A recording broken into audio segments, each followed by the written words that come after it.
Uyu munsi nanje naje kwifatanya namwe kugira ngo tugabanire hamwe ivyiza vy'umukama. Twarumvise akama mwaduteye uko mufise urubanza rudasanzwe gwiyatira bw'abasaseredoti bashasha, natwe tuti ivyo vyiza ntivyodurengana. None rero reka mbanze nitangire nkeze Eklezia ya Gitega. Eka mbere naho bahora bavuga ngo n'uri ku munwa burakoroka, dukeze n'abasaseredoti bashasha. Nawe ntawe biza kwankira ngaha, reka tubakeze kandi tubaha ikaze mu busho bw'Imana buri ngaha muri iyi diocese. Tubaha ikaze kuko tubarindiranye igishika ngo muze kutubibamwo ivyiza vya mutima, ariho kandi mutubibemwo n'ivyiza vy'umubiri. Mvuze nti mutubibemwo ivyiza vy'umubiri kuko turi mu gihe koko co guhaguruka ngo dukore. Muri iki gihugu cacu twaramaze imyaka myinshi cane tubeshejweho no gutamikwa duhabwa kurushi, bica bituma twese tuba nk'intama ziri ngaho. Eka mbere na mwebwe nyene musanzwe twigisha ijambo ry'Imana mwaraduhubishije gatoyi muvuga ngo murabungere natwe turi intama, duca twibera intama butama. Intama niyo irindira yuko uyiturutsa ukaja kuyereka hirisha. Natwe twaciye twibera intama butama, twibagira ko turi intama abantu. None rero dushaka yuko muza kutwigisha kuba intama abantu, kuko umuntu ategerezwa kumenya ico yaremewe. Umuntu si uwo guhabwa kurushi. N'Imana igihe arema umuntu yarabivuze uzokora iminsi 6, ku munsi w'indwi uruhuke. None hariho abantu ku wa mbere babicaye, ku wa kabiri babicaye, ku wa gatatu uko nyene, ku wa kane, ku wa gatanu, ku wa gatandatu ukazibona agiye mu ngoro y'Imana. Abagiye kwibwira iki? Kaba abagiye kuvuga ati narakoze bimwe wantuma, ubu rero nje uko ninahaza kuri uyu munsi wawe mutagatifu. Twebwe rero turakeneye ko tuva hasi tumenye ico twaremewe, iyi si tuyive ko harako tuyunguye. Erega Imana yaturemye kugira ngo tubandanye natwe iyi si tuyungura. Umuntu rero ashobora gukura akava mu bwana akazorinda saza bamuha kurushi atihaye. None utihaye yoha abandi, utihaye bavyerekana ko atacakora abahabwa.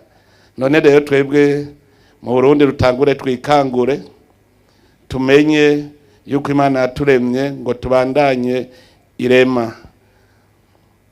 Mbere no muri mwene Sirake nawe nyene yabarabivuze neza yuko ibikorwa by'amaboko yacu tutabikoze nta bisagara bizobaho, ntituzoronka aho tuba, ndetse n'imibiri yacu izopfa uko nyene. Ego n'ivyo ibikorwa vy'amaboko yacu turazi ko ari ibikorwa biruhisha, kandi kenshi bavuga ko binagayitse, ngo umubumvyi ntakwiye kwegera ngo habafata ingingo bari, ngo umurimyi n'inyarucari ntakwiye kuja mu bafata ingingo, ngo umwubatsi ngo ntakwiye kuba ari we abo umuhanuzi, ngo aho abacamanza bari ngo ntubabazwaho abakora ibikorwa vy'amaboko. Nico gituma twese twaciye tubihunga, duca tuvuga ngo wize ngo abakize naho atacakora. Ivyo rero nizo nyigisho dukeneye ko namwe mwodukaburira kugira ngo tugwanye inzara, kuko haraye inzara hazinduka inzigo. Naho muri bashasha muje ntimuze muhave mwitwaza rya jambo ryo mu banyekorenti ngo ko twababivyemwo ivyiza bya mutima ngo ntakitubuza ko natwe tubimburamwe ivyiza vy'umubiri. Hari aho ngo hava buvuga uko ngo muze kwimbura muri twebwe ivyiza vy'umubiri mutatweretse ingene tuvyimbura. Ego nivyo namwe mwamuhanzwe na vyinshi, ariko muritwaza rya jambo rya Paulo nawe yavuga ati twakora ijoro n'umurango ngo nta numwe twashatse kugora muri mwebwe. Uretse kwigisha ijambo ry'Imana barongera bagacumukura bagakora bakaruha ngo kugira ntagire numwe bagora. Ndetse Paulo we yaciye avuga ati nakare twarabigishije ingene mwotwigana kuko nitwigeze turera amaboko iwanyu. None rero n'abasaseredoti bashasha muze mwitwaje iryo jambo, ntimuze muje kutugora iwacu, mwimutwigishe mwongere mukore ijoro n'umurango kugira ngo tubafatire kwa karorero kuko imyaka bwari mumaze mwigaga ntuze weya nimwe mwotwereka umwongo uhuma n'udahuma ingene umuntu yobaho n'ingene ashobora konona ubuzima bwiwe. Muratwigisha rero kubungabunga ubuzima bwacu kuko uyu mubiri wacu ni ingoro y'Imana. Mutwigishe kuyibungabunga, tuyigaburira, tugaburira umubiri wacu mugabo kandi twongere tubungabunge kuko muri ibihe tugezemwo inyigisho ziri ubwoko bwinshi. Hari abigisha ibidakwiye no kuvugwa mugwaruka ugasanga ariko bigisha ibitavugwa ivyo mu Burundi twebwe mu mico yacu tutopfa tuvuze. Nico gituma rero tubahamagarira kudukabura, tugire wa mutima w'ubuntu, tuba abantu babikwiye. Aha ani baca muri diocese bazavuge bati twaciye ahantu hari abantu.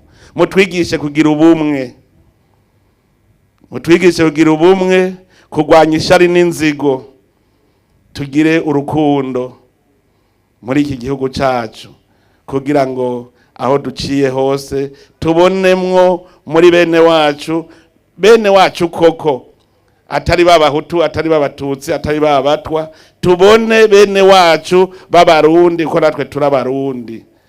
Mutwigishije ubwo bumwe tuzoheza vyose tubikorere hamwe kuko kanatsinda twama tubivuga turi kumwe twese birashoboka. Nta ngorane ishobora kuba muri iyi si, twese turi kumwe turashobora guhangana n'ibibi vyose bishobora kudushikira. None rero ndabipfurije umugisha mwese, duhamagara twese mutima mweranda atuvugiremwo kugira inkuru nziza duzakura ngaha duheze tuyikwiragize hose aho turi. Nawe twova ngaho umwe wese akize Uburundi bwose bwoca bukira. None rero mwese ndabipfurije ibihe vyiza, nitugire Kristo.